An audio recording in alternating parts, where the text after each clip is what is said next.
সবাইকে আবারও ফুডল্যাবের মধ্যে স্বাগতম। আশা করি সবাই অনেক ভালো আছেন। আজকে আপনাদের জন্য লাল শাকের একটা রেসিপি নিয়ে হাজির হলাম।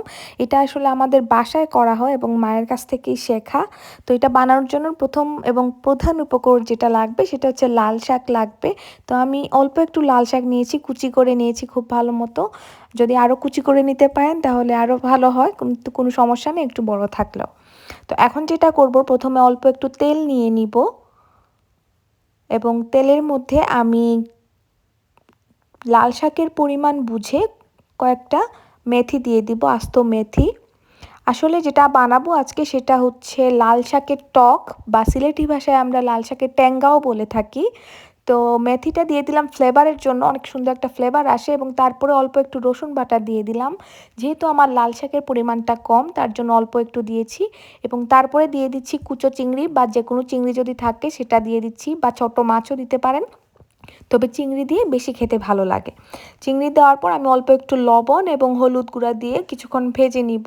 রসুন এবং চিংড়ি মাছ যখন অল্প ভাজা ভাজা হয়ে যাবে তখন আমি লাল শাক অল্প পরিমাণ, যেহেতু টক তার জন্য পাতলা হবে এবং লাল শাকের পরিমাণটা খুব বেশি দেওয়া যাবে না, পরিমাণটা বুঝে দিয়ে দিতে হবে।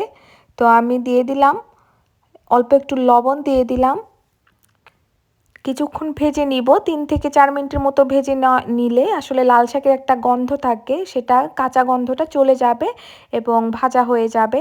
তো কিছুক্ষণ ভেজে নেওয়ার পরে আমি যখন লাল শাকটায় আর গন্ধটা চলে যাবে, পুরোপুরি যাবে না কিন্তু কাঁচা ভাবটা চলে যাবে, তখন আমি পানি এড করব। এবং পানি এড করার আগে যেটা করব সেটা হচ্ছে আমি তেঁতুল ভিজিয়ে রেখেছিলাম। তো আপনারা তেঁতুলের পরিবর্তে কাঁচা আম যদি থাকে বা জলপাই যদি থাকে সেটাকেও সিদ্ধ করে আপনারা পানিটা দিতে পারেন। তো আমার কাছে তেঁতুল ছিল, নর্মালি তেঁতুল দিয়েই করা হয়। তো তেঁতুল গুলানো জলটা আমি দিয়ে দিলাম। তারপরে পানি লাগলে, যদি মনে হয় যে পানিটা কম হয়ে গিয়েছে, তাহলে আমি আর একটু পানি মেশাবো।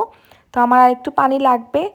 এবং তেঁতুলের পরিমাণটা হচ্ছে লাল শাক বুঝে যতটুকু আপনার টকটা বানাতে চান, মানে পানির পরিমাণটা যতটুকু দিতে চান সেরকম অনুযায়ী দিয়ে দিবেন। তো খুব বেশি একটা টক হবে না, হালকা হালকা টক টক ভাব থাকবে। এবং চিংড়ি মাছ দেওয়ার কারণে এটা অনেক বেশি মজাদার হয়।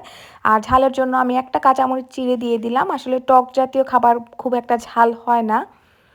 তো আমি কিছুক্ষণ জাল দিয়ে নিব এবং জাল দিয়ে নেওয়ার পর লাল শাক যখন সেদ্ধ হয়ে যাবে তখন আমি নামিয়ে নিব। আসলে আমাদের সিলেটিদের একটা বদনাম বা সুনাম যেইটাই বলেন, যে কোনো কিছু দিয়েই আমরা টক বানিয়ে ফেলতে পারি বা ভর্তা বানিয়ে ফেলতে পারি। তো তার একটা নমুনা হচ্ছে লাল শাকের টক। তো আশা করি আপনাদের রেসিপিটি ভালো লাগবে, এবং ভালো লাগলে অবশ্যই লাইক, কমেন্ট এবং সাবস্ক্রাইব করতে ভুলবেন না নতুন নতুন রেসিপি পাওয়ার জন্য। ধন্যবাদ সবাইকে, ভালো থাকবেন।